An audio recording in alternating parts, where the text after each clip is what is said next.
Pada satu hari Rasulullah didatangi oleh malaikat Jibril. Ketika Nabi sedang duduk dengan para sahabat, tiba-tiba datang seorang laki-laki yang sangat putih bajunya, sangat hitam rambutnya. Tidak ada sahabat yang tahu dari mana dia datang. Tidak nampak dia masuk dari pintu, tidak nampak dia turun dari atas. Tiba-tiba saja laki-laki ini sudah datang saja di hadapan Nabi. Kemudian dia menyatukan lututnya dengan lutut Rasulullah, dan kemudian dia bertanya beberapa pertanyaan. Salah satu pertanyaannya itu adalah, akhbirni anil ihsan. Ya Muhammad, beritahu kepadaku tentang ihsan. Apa itu ihsan? Maka saat itu Nabi menjawab, ihsan itu adalah an ta'budallah ka'annaka tarahu fa illam takun tarahu fa innahu yaraka. Kamu menyembah Allah seolah-olah kamu melihat Allah itu, dan jika kamu tak bisa melihat Allah, yakinlah Allah sedang melihatmu.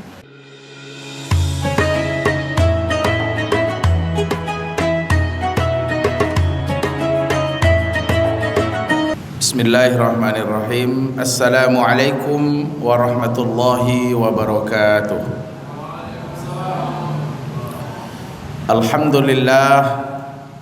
Alhamdulillahilladzi hadana lihadza wa ma kunna linahtadiya laula an hadana Allah.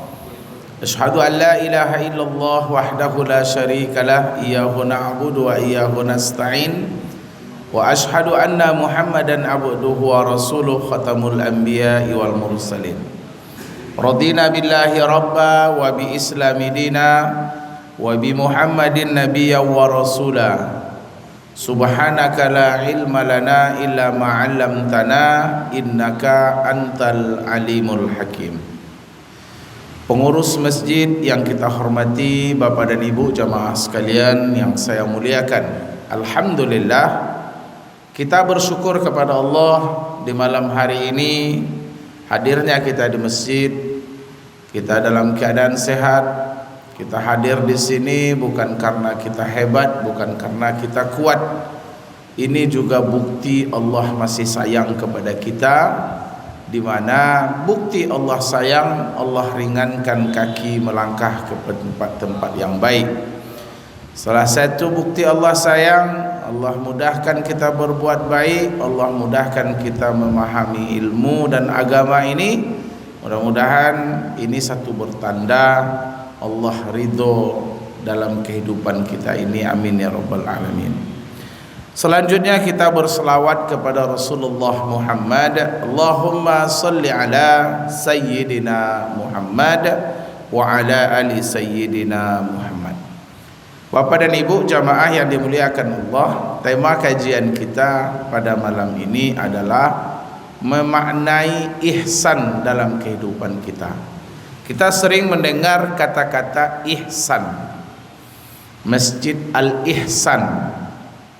Ihsan itu kalau secara bahasa artinya baik. Pada satu hari Rasulullah didatangi oleh malaikat Jibril. Ketika Nabi sedang duduk dengan para sahabat, tiba-tiba datang seorang laki-laki yang sangat putih bajunya, sangat hitam rambutnya. Tidak ada sahabat yang tahu dari mana dia datang.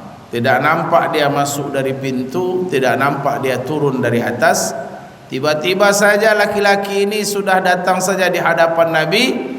Kemudian dia menyatukan lututnya dengan lutut Rasulullah, dan kemudian dia bertanya beberapa pertanyaan. Salah satu pertanyaannya itu adalah, akhbirni anil ihsan.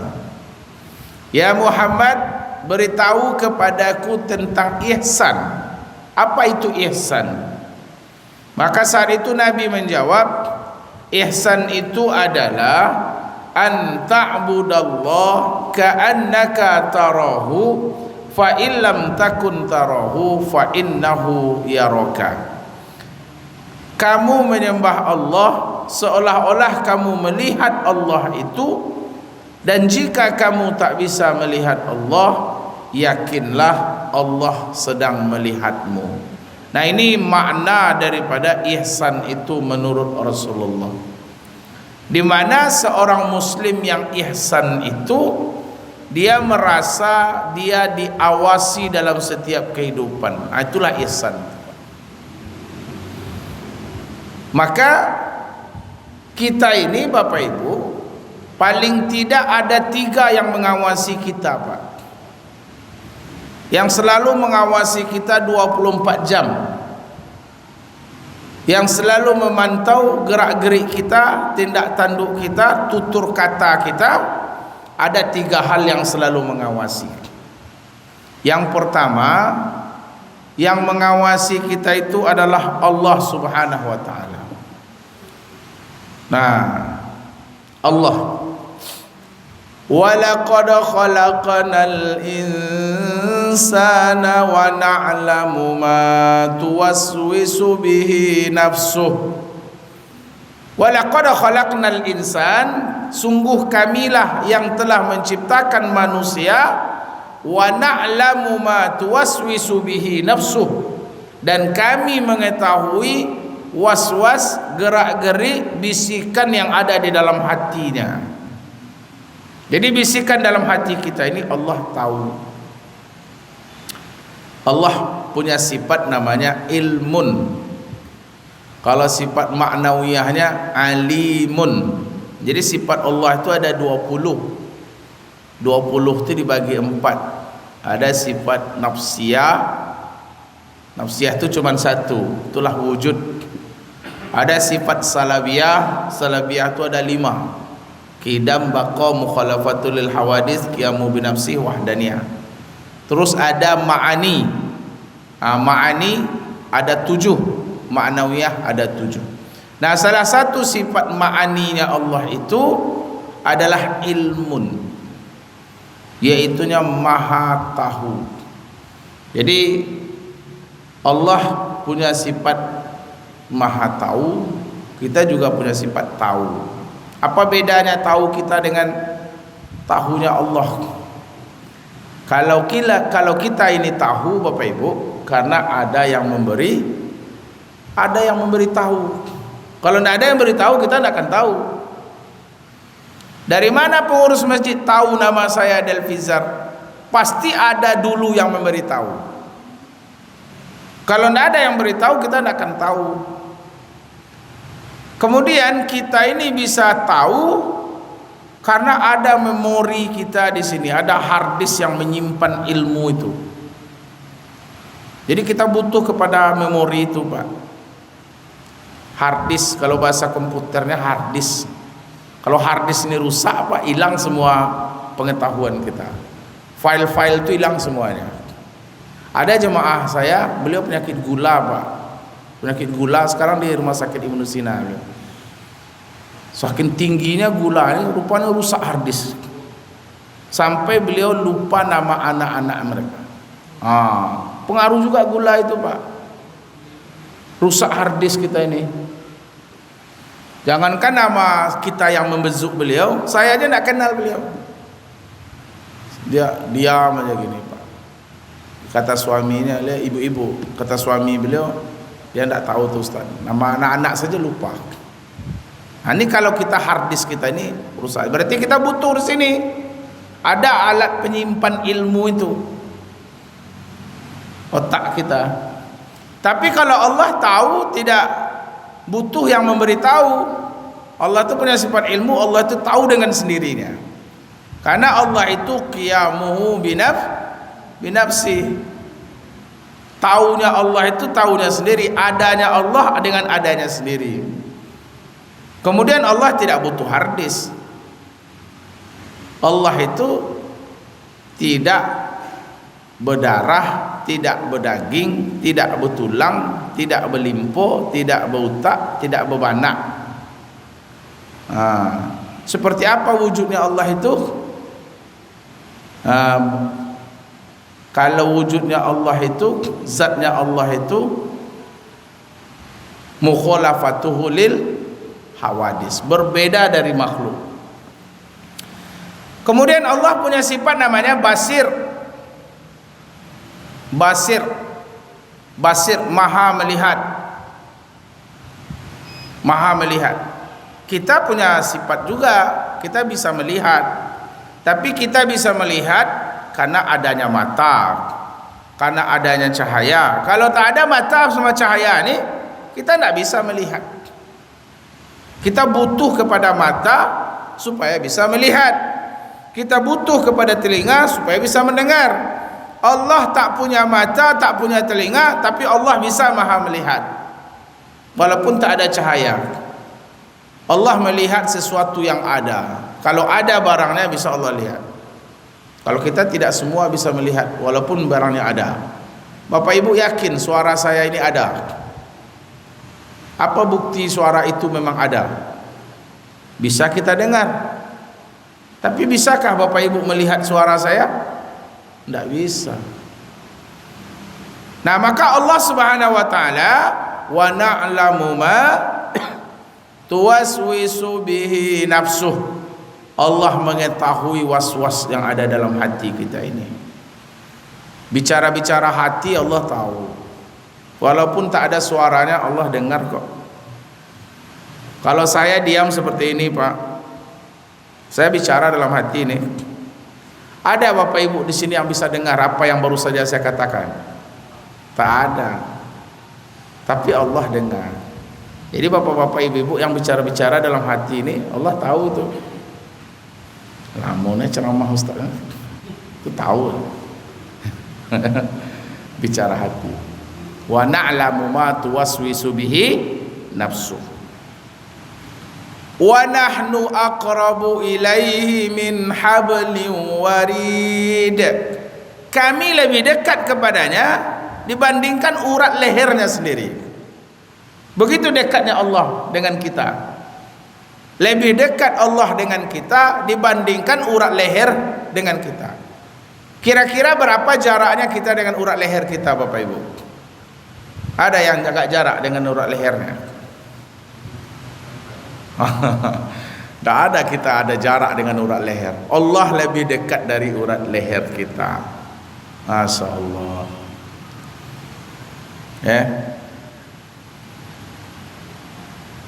Ainama takunu wa huwa ma'akum ainama takunu wa huwa ma'akum ainama takunu. Dia selalu bersamamu dimanapun kamu berada. Wallahu bima ta'maluna basir. Surah Al-Hadid. Dan Allah itu maha melihat apa yang kamu kerjakan. Nah, inilah pengawasan Allah Ta'ala. Ya. Jadi Allah itu dekat dengan kita, Bapak Ibu. Jadi orang yang ihsan itu dia harus merasa Allah itu memang dekat, lebih dekat dari urat leher kita. Nah, lebih dekat dari urat leher. Kalau begitu banyak Allah ini, Ustaz. Urat leher, urat leher, urat leher, urat leher, urat leher saya, urat leher Bapak. Allah itu di mana sebenarnya? Ada yang mengatakan Allah itu di langit, ya. Allahu fis sama, Allah di langit. Ada dalilnya nih. Ada yang mengatakan Allah di aras. Ada pula dalilnya. Tsummastawa 'alal arsy. Dia bersemayam di atas aras. Ada yang mengatakan Allah itu di satu tempat yang tinggi. Di manakah Allah? Jadi kalau kita Ahlus Sunnah wal Jamaah, Allah itu meliputi seluruh alam. Allah tidak di langit, Allah tidak di aras, Allah tidak di bumi, Allah tidak di atas, Allah tidak di bawah. Wa huwa ma'akum ainama takunu, dan dia selalu bersamamu dimanapun kamu berada. Itu Pak. Kalau begitu banyak Allah. Ini kalau kita orang bertanya dengan logika, kita jawab juga dengan logika. Kita di Pekanbaru bisa melihat bulan. Orang Amerika bisa melihat bulan. Semua orang di dunia ini bisa melihat bulan. Apakah bulan itu banyak? Bulan itu tetap satu. Tapi kenapa bisa dilihat dari semua penjuru? Karena ketinggiannya, maka semua bisa melihat bulan. Karena keagungan dan kebesaran Allah Subhanahu wa taala meliputi seluruh alam dan rongga ini. Ini. Jadi Allah itu tidak di satu tempat. Karena Allah itu sudah ada sebelum tempat itu ada. Allah itu sudah ada sebelum tempat itu ada. Nah, ini Bapak Ibu. Jadi yang mengawasi kita yang pertama itu Allah. Jadi kenapa orang tidak merasa bahwa Allah mengawasi setiap kehidupannya? Maka kata orang tasawuf, orang yang tidak tahu dia tidak akan merasa. Orang yang tidak dapat rasa dia tidak akan pernah tahu. Jadi cari rasul lah dulu Pak. Jadi rasul kok yang payah mencarinya. Rasul bertuhan. Dia tahu bahwa dia punya Tuhan, tapi dia tidak mendapatkan rasa bertuhan. Dia sudah keluar-keluar kemana-mana bahwa kopi itu pahit, tapi dia belum pernah merasakan bagaimana minum kopi. Gitu. Jadi rasa itulah yang membuat kita merasa diawasi. Ini yang pertama. Yang kedua, yang mengawasi kita 24 jam adalah malaikat-malaikat yang Allah tugaskan. Ya, idz yatalaqal mutalaqiyani 'anil yamini wa 'anis shimali qa'id. Ingatlah ketika ada dua orang malaikat yang selalu mencatat, yang selalu duduk. Yang satu duduk di sebelah kanan, 'anil yamin wa 'anis shimal. Yang satu duduk di sebelah kiri. Jadi satu duduk sebelah kanan Bapak, yang satu duduk sebelah kiri. Cobalah Bapak tengok-tengok Pak. Dua orang malaikat ini Allah tugaskan untuk itu. Malaikat ini beda dengan kita Bapak Ibu. Malaikat itu jumlahnya banyak, lebih banyak daripada daun-daunan yang ada di bumi ini. Ada yang di langit, ada yang di bumi, ada yang di laut, ada yang di darat. Ya. Kemudian malaikat ini dia tidak akan pernah lari dari tugas. Dari saking banyaknya malaikat ini, kita tidak wajib mengetahui semuanya. Yang wajib kita tahu itu cuma 10 saja Bapak Ibu. 10 itu jangan tidak tahu pula Pak. Malaikat Jibril tugasnya menurunkan wahyu. Malaikat Mikail membagi rezeki manusia. Malaikat Israfil meniup sangkakala. Malaikat Israel mencabut nyawa. Malaikat Raqib dan Atid. Ini dia kiraman katibin. Ya. Wa inna alaikum lahafizin kiraman katibin ya'lamuna ma taf'alun. Jadi ada dua orang malaikat yang mencatat. Dia mencatat saja kerjanya Pak. Malaikat ini tercipta dari cahaya. Dia itu tidak ada jenis kelamin. Dia tidak laki-laki, dia tidak perempuan, dan dia tidak punya hawa nafsu. Dia tidak makan, tidak minum, tidak tidur, tidak berumah tangga, dan lain-lain sebagainya. Jadi kerjanya, kalau dia disuruh mencabut nyawa, ya kerjanya mencabut nyawa saja Pak. Masalah sakit dan sakit itu bukan urusan dia. Kalau dia disuruh membagikan rezeki, dia akan bagikan rezeki aja. Masalah dibagikan itu dia sudah kaya, ini masih miskin, itu bukan urusan dia. Dia hanya membagikan rezeki. Pernah Bapak Ibu masuk ke dalam toko orang-orang Cina lah. Di situ ada patung yang gini-gini, Pak. Pernah Bapak nengok patung gini-gini? Kuning dia. Itu tuh Bapak Ibu, dia memang dirancang seperti ini aja. Mulai sejak ada baterai sampai habis baterai dia tetap gini. Tidak pernah dia gini. Capek dia kan? Tidak pernah, Pak. Apalagi dia simpan tangannya seperti ini. Karena memang dia dirancang seperti itu. Programnya itu cuma program gini saja, Pak. Tidak ada noleh-noleh pun tidak ada. Jadi kalau masih ada baterainya dia tetap seperti ini. Walaupun dijatuhkan ke lantai, dia tetap gini-gini juga di lantai itu. Walaupun dimasukkan ke air, dia tetap gini juga selagi baterainya masih ada. Itu analoginya malaikat itu seperti itu. Kalau dia diciptakan bertasbih, maka mulai sejak diciptakan sampai hari kiamat dia bertasbih saja. Kalau yang diciptakannya untuk mencatat amal manusia, dia mencatat saja kerjanya.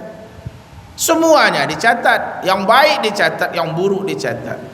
Ma yalfizu min qaulin illa ladaihi raqibun atidun. Tidak ada satu kata yang terucap dari manusia kecuali kata itu dicatat oleh malaikat raqib dan atid. Kata-kata ini Pak dicatat nih. Ibu-ibu ada tahu sudah berapa kata bicara hari ini? Bu, saya membaca sebuah penelitian dari Mike Bauer dari Amerika. Katanya perempuan itu mampu bicara sehari 20.000 kata sehari, Pak. Kalau laki-laki 7.000 kosakata. Jadi perempuan itu 2 kali lipat lebih cerewet daripada laki-laki. Jadi kalau perempuan itu 20.000 kata sehari, kalau laki-laki cuma 7.000 kata. Kenapa? Karena ada sebuah protein di otak perempuan itu, namanya proteinnya FOXP2. FOXP2 ini gunanya adalah untuk komunikasi. Jadi proteinnya itu lebih banyak dibandingkan laki-laki. Jadi kalau perempuan itu tidak bicara, dia akan stres. Makanya kalau ibu-ibu itu banyak perkumpulannya. Ada arisan ini, arisan itu, sosialitanya ini. Jadi kalau ibu-ibu sudah kumpul sama ibu-ibu, itu banyak pembicaraannya itu, Bu. Semuanya dibicarakan. Mulai membicarakan anak masing-masing, nanti membicarakan anak kawan lagi. Bicarakan rumah masing-masing, nanti baru bicarakan rumah orang lain. Banyak pembahasan. Bahkan ada ustaz yang ceramah dia bicara juga. Itu. Jadi suka bicara. Kalau bapak-bapak cuman 7.000 kata sehari, Pak. Jadi kalau ibu-ibu itu kalau dia tidak ada kawan bicaranya, seperti suaminya sibuk, dia tidak bergaul dengan orang lain, dia cuma di rumah saja, maka dia akan mengajak alat-alat dapurnya bicara. Bicara dengan kompor, dia akan bicara dengan kulkas, dia akan bicara dengan magic, dia akan bicara dengan dispenser dan lain-lain sebagainya. Kalau itu sudah dia lakukan, maka setidaknya dia akan bernyanyi. Bernyanyi sambil menggosok, menyanyi sambil mandi, sambil nyiram bunga, dia bernyanyi. Karena dia memang butuh bicara.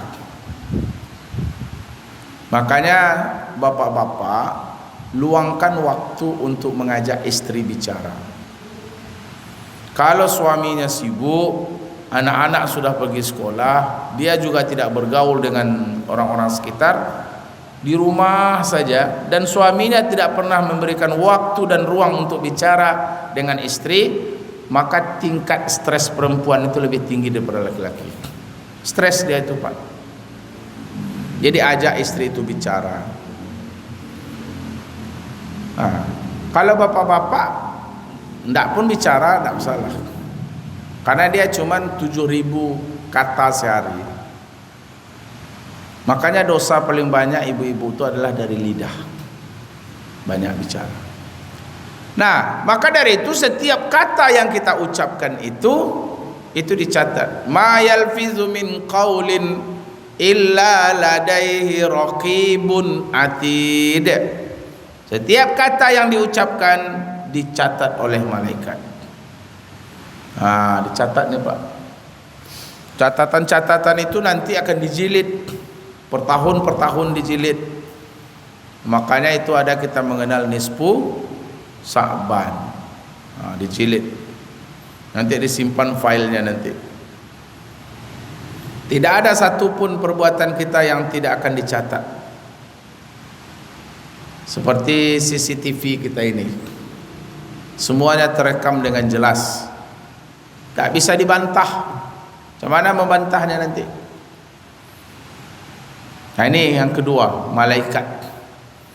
Jadi malaikat itu tugasnya mencatat dari awal penciptaan sampai hari kiamat, dia mencatat saja.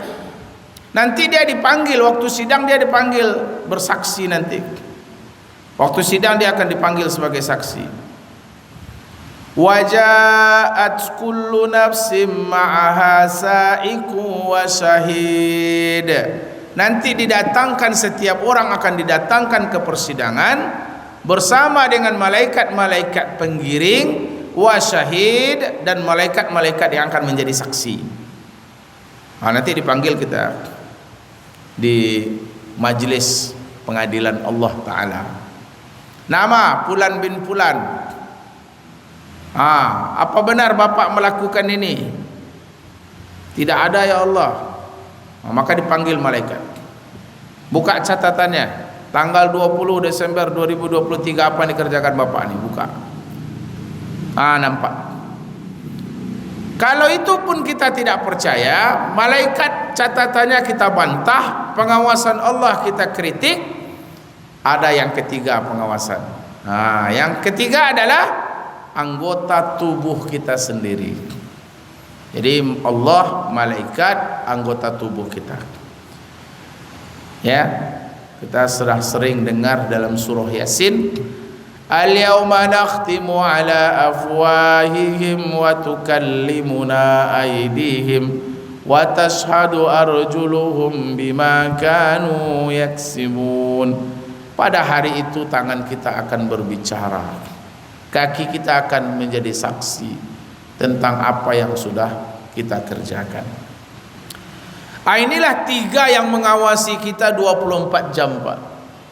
Baik buruk yang kita lakukan tidak akan luput dari pengawasan ini. Semuanya terpantau. Maka orang yang ihsan itu, orang yang betul-betul ihsan, merasa diawasi Allah 24 jam. Karena pengawasan itu tidak akan pernah tidur. Allah tidak pernah tidur. Ya. La ta'khudhuhu sinatun wala naum. Allah itu tidak pernah tidur. Allah itu tidak pernah lupa. Allah itu tidak pernah lalai. Tidak ada seekor pun cicak yang mati kelaparan karena Allah lupa memberinya makan. Tidak ada seekor pun cacing yang mati di tanah disebabkan Allah lupa memperhatikannya. Tidak ada. Semua makhluk yang Allah ciptakan akan diawasi oleh Allah Subhanahu wa ta'ala. Kemudian malaikat ini banyak di sekitar kita Pak. Malaikat banyak. Malaikat itu adalah malaikat yang tidak pernah lalai, malaikat yang tidak pernah tidur, malaikat yang tidak pernah salah dalam menjalankan tugas. Kemudian diri kita sendiri. Maka anggota tubuh kita ini nanti akan ditanya oleh Allah. Dikasih tangan, berapa lama tangan kita pakai? 60 tahun. Kemana saja tangan digunakan? Dikasih mata, untuk apa mata digunakan? Allah kasih kita kaki, kemana saja kaki itu dilangkahkan? Kemana saja kaki itu dibawa? Semua itu akan kita pertanggungjawabkan di hadapan Allah Ta'ala. Nah inilah makna daripada ihsan. Jadi seorang pedagang yang ihsan tentu dia akan hati-hati dalam berdagang, Pak. Walaupun orang bisa kita bohongi, kita mainkan timbangan 1-2 on, orang tidak tahu, tapi Allah itu tahu. Ini pedagang yang ihsan namanya, pedagang yang amanah. Pejabat yang ihsan.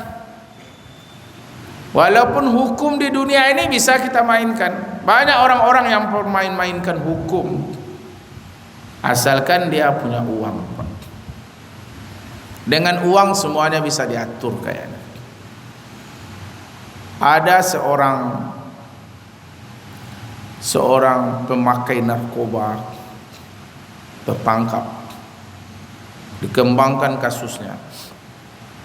Akhirnya tertangkaplah si pengedar, dikembangkan lagi kasusnya, tertangkaplah si bandar. 3 tertangkap, pemakai, pengedar, bandar. Akhirnya disidang, putusannya ini yang aneh. Pemakai dihukum rehabilitas, diasingkan selama setahun lebih. Si pengedar dituntut 8 tahun penjara. Cuman si bandar ini cuman 1 tahun 2 bulan. Inilah hukumnya. Cemana itu hukumnya bisa seperti itu? Karena si bandar ini kaya, uangnya banyak, dia bisa bayar, dia bisa menyelamatkan diri. Itu hukum.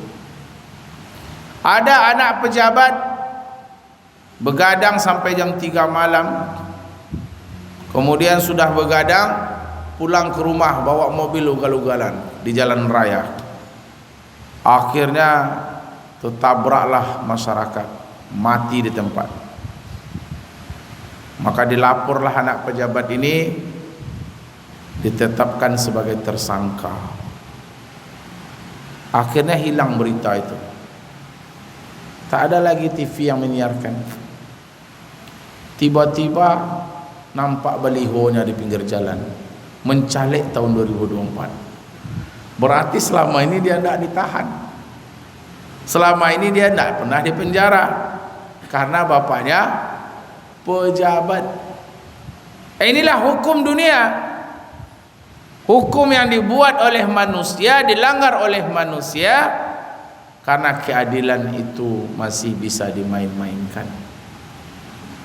Tapi nanti akan ada keadilan yang jauh lebih adil. Itulah nanti pengadilan akhirat. Kita nanti akan dibawa di persidangan, ya. Wajaat kullu nafsun ma'aha sa'iqun wa syahid. Kita akan digiring oleh malaikat menuju persidangan. Saat itu akan didatangkan malaikat sebagai saksi. Semuanya bersaksi. Sampai anggota tubuh kita akan bersaksi di hadapan Allah Subhanahu wa ta'ala. Maka dari itu Bapak Ibu jamaah yang dimuliakan Allah, mari kita betul-betul realisasikan makna ihsan itu dalam kehidupan kita. Bahwa tidak ada, ya, istilahnya kita sendiri kecuali ada Allah yang kedua. Dalam surat Al-Mujadalah Allah sebutkan, dalam surat Al-Mujadalah ayat 7, apa kata Allah? Ya, Al-Mujadalah ayat 7, kata Allah Subhanahu wa ta'ala, alam taro anna allaha ya'lamu ma fis samawati wa ma fil ard.